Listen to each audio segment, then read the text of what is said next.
Isu ini berawal dari joget-joget dibumbui soal 3 juta. Iya. Nah, saya terangkan dulu soal joget-joget ini. Bukan soal membela DPR, apalagi soal apa namanya karena satu partai, bukan. Kita semua ada di situ, 580 anggota DPR plus DPD RI itu. Iya, kayak ada rapat di umum situ. itu kan ya? MPR, Pak, MPR. Kejadian ada kawan kita yang kemudian seolah-olah berjoget di situ dengan kawan-kawan yang lain, ya, notabene itu lintas partai. Ya bahasa saya spontanitas, karena ada musik yang diputar di lantai 2 oleh adik-adik Universitas Pertahanan. Yang kebetulan ada yang main musik kan? Dan memang itu masuk dalam acara. Masuk dalam rundown. Membawakan lagu nasional. Dianggapnya begitu, kira-kira gitu. Ada hiburan dari Unhan, lagu nasional dan lagu apalah kira-kira begitu. Nah, pada saat lagu itu, spontanitas kawan-kawan ini berjoget. Saya harus kasih catatan, saudaraku Mas Densu. Iya. Kalau DPR ini kan representasi masyarakat. Iya. DPR ini tidak tunggal loh. Kita ini berdiri mewakili banyak orang. Banyak orang. Yang kita bagi di dapil-dapil kita masing-masing. Betul. Saya, Jakarta Barat, Jakarta Utara, Pulau Seribu. Daerah sini. Artinya aspirasi, meskipun cakupan tugas kita nasional. Betul. Gitu loh. Betul.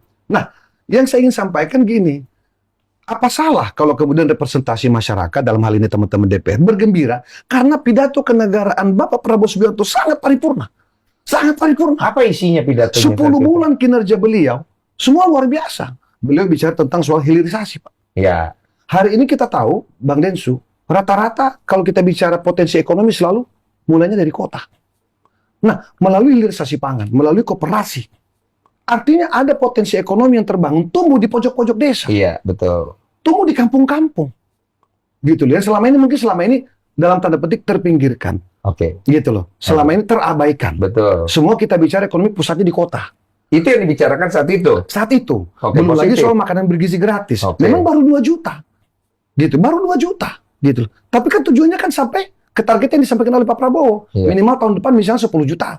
Terus meningkat sampai ke 8, targetnya 80 juta. 2 poin. Makanan bergizi gratis misalnya. Gitu loh. Apalagi penegakan hukum. Poin kita 3. Penegakan hukum, Pak. Ini ada 2 hal ya. Penegakan hukum terkait yang bahasanya orang itu ada istilahnya penegakan hukum hanya tajam ke bawah, tumpul ke atas. Faktanya hari ini, Pak, Bapak lihat sendiri kan informasi di media. Barusan ketangkep. Itu orang badan beliau, Pak. Iya, tapi barusan ketangkep. Itu dia. Orang badan beliau ketangkep. Oh, paham. Ini bukti bahwa kemudian Pak Prabowo tuh on track soal penegakan hukum.